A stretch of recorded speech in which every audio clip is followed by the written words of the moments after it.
sida dhaqanba dhaqan uga duwan yahay ayuu dhaqan kastaana gaar leeyahay caado dhaqameedyo la sameeyo xilliga guurka. haddaba mid ka mid a caadooyinka guurka ee ugu cajaa'ibta badan waxaa sameeya qoomiyadda Fulani ee degta galbeedka Afrika, gobolka Saaxil, koonfurta Suudaan, Afrikada Dhexe iyo Badda Cas. tiro ahaan waxaa lagu sheegaa ilaa 40 milyan. boqolkiiba 99 waa Muslim, waana mid ka mid ah qoomiyadaha ugu ballaadhan ee Afrika. inkasta oo waddan kasta oo ay degan yihiin ay ka mid yihiin bulshooyinka tirada yar filiqsanaantooda awgeed. badankoodu waa xoolo dhaqato, waana qoomiyadda xoolo dhaqatada ah ee ugu ballaadhan caalamka, sida ay qortay Belinda Melissim oo ah qoraa iyo psychologisti reer Nigeria ah. dhalinyarada reer Fulani marka ay isguursanayaan ma sahlana. maaha sideenna uu qof waliba qofkii uu calmado iska guursanayo.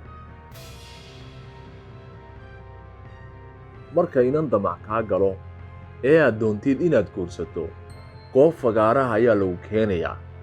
fagaaraha waxaa iyana la keenayaa dhalinyaro kale oo kugula tartamaya inantaad calmaday. waxaa laydiin dhiibayaa ula aad u adag oo inta badan loox ka samaysan. waad isku garaacaysaan oo midba midka kale ayuu si aan tudhaalo lahayn ugu karbaashayaa. inanta ayaa kama dambaysta la siinayaa kiina adkaada. waxaa dhacda in hamigaaga guur burburo, inantii aad jeclaatayna lagaa qaado kadib marka lagaa adkaado. sida muuqata, halkan habluhu wax door ah kuma laha go'aanka cidda guursanaysa. kolbana ciddii adkaata ayuunbaa wadata.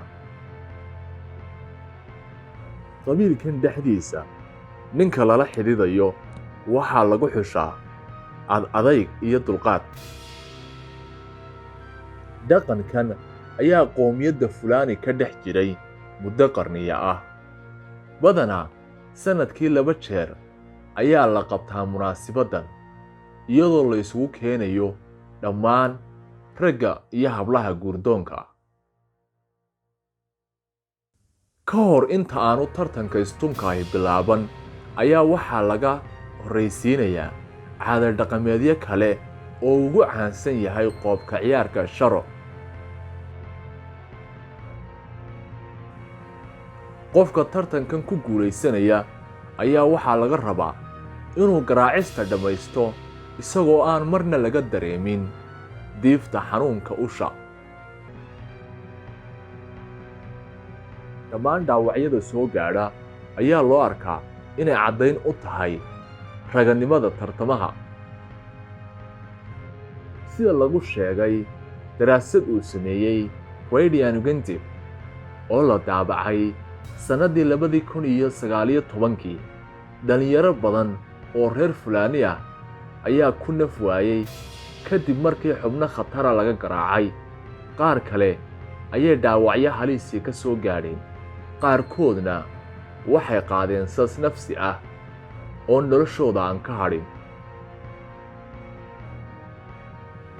dhaqankan ayaa sanadihii u dambeeyey hoos u dhacay, waxaana jira qaybo badan oo bulshadan ka mid ah oo iska dhaafay kadib marka ay culimmadu u sheegeen inaanay diinta Islaamku oggolayn.